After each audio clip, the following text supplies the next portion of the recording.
Halo, Selamat datang di Ngobras, Ngobrol bareng pekerja sosial.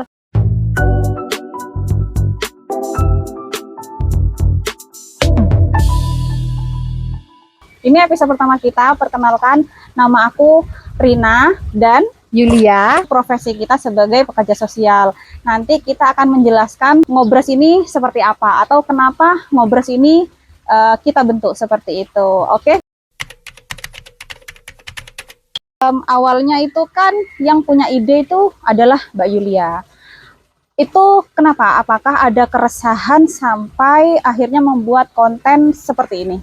Yang pertama, ide ini muncul begitu saja karena ya benar tadi ada keresahan. Saya sering kali menangani kasus-kasus viral di masyarakat.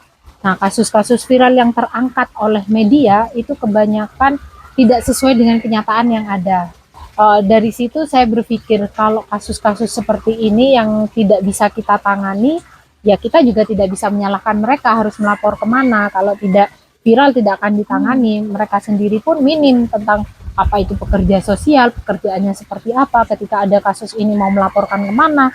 Nah, seperti itu. Dari itu kenapa ya kita tidak buat sebuah konten, karena sekarang sudah digital ya. Nah, kenapa tidak kita mengedukasi masyarakat dengan konten yang kita buat gitu. Jadi kita di setiap daerah seluruh Indonesia itu memang sudah punya ya pekerja sosial, entah itu di lembaga swasta, di lembaga pemerintahan, kemudian di NGO, itu semuanya pasti sudah tahu pekerja sosial itu apa. Namun kebetulan untuk di Jember kali ini yang saya lihat memang kalau untuk peksos yang berlatar belakang pekerja sosial di dinas sosial itu memang belum ada. Jadi fungsional kan, kalau di pemerintahan ada peksos fungsional seperti itu. Nah, itu masih belum ada. Mereka juga tidak paham peksos itu pekerjaannya seperti apa. Sebenarnya selain itu sebagai pembanding ya, ketika ada kasus-kasus viral, apakah sudah ditangani atau tidak. Nah, jadi ketika kita membuat konten ini nantinya konten-konten Ngobras ini bukan hanya mengedukasi masyarakat, tapi bagaimana penanganannya, dan kita akan membawa bahwasannya kita pekerja sosial sudah melakukan dari peran-peran sebagai advokasi, enabler, perubah seperti itu. Nah, harapan saya di konten ini akan seperti itu. Berarti bisa menjelaskan kepada masyarakat pekerja sosial itu siapa dan perannya itu apa saja, sehingga masyarakat itu tahu bahwa oh ini loh ada layanan yang profesional di bidang masalah sosial ya.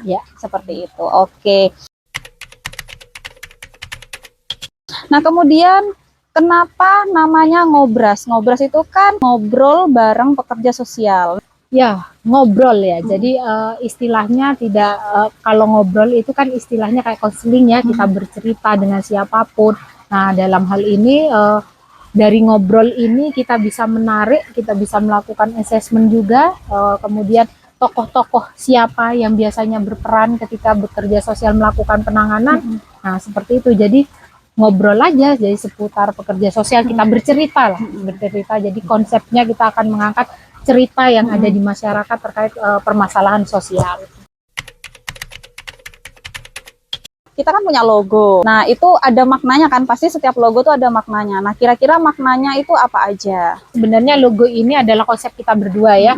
Saya dengan Mbak Rina waktu itu keinginannya dari logo itu kita melayani semua. Jadi multi layanan. Jadi tidak hanya anak yang kita layani, tapi semua konsep 26 PPKS ya, yang di sana ada anak, ada lansia, disabilitas, kemiskinan.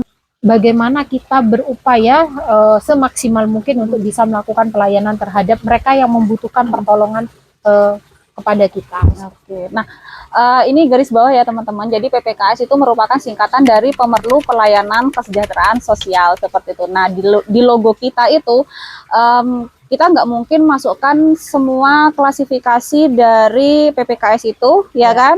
Tetapi kita ambil poin-poinnya aja, kayak misalnya anak, kemudian ada disabilitas, kemudian ada lansia seperti itu, dan metode layanannya apa aja. Di situ kita ada lambang plus, di mana itu artinya adalah layanan kesehatan.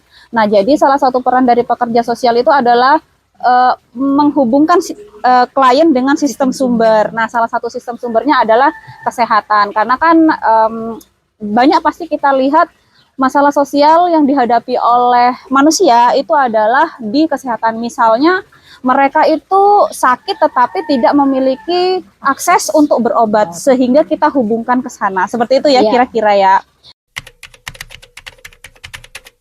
Sebagai yang punya ide bikin konten ngobras ini, harapannya Mbak Yulia dengan adanya konten ini tuh apa? Yang pertama, harapan saya dengan adanya konten ini bisa mengedukasi masyarakat, baik masyarakat di tingkat menengah, menengah ke atas, menengah ke bawah, semua masyarakat, terutama bagi Gen Z ya, bahwa ada loh profesi yang namanya pekerja sosial. Jadi biar tahu dulu mereka tentang profesi kita, karena kita sudah dilindungi dengan undang-undang seperti itu. Kemudian yang kedua, harapan saya masyarakat juga teredukasi bahwasanya melakukan pertolongan tidak asal menolong, tapi ada teknik, ada skill, ada metodenya seperti apa, sehingga mereka kembali berfungsi sesuai dengan status mereka masing-masing seperti itu. Kemudian yang ketiga, dapat diakses layanan-layanan yang selama ini tidak bisa diakses oleh masyarakat.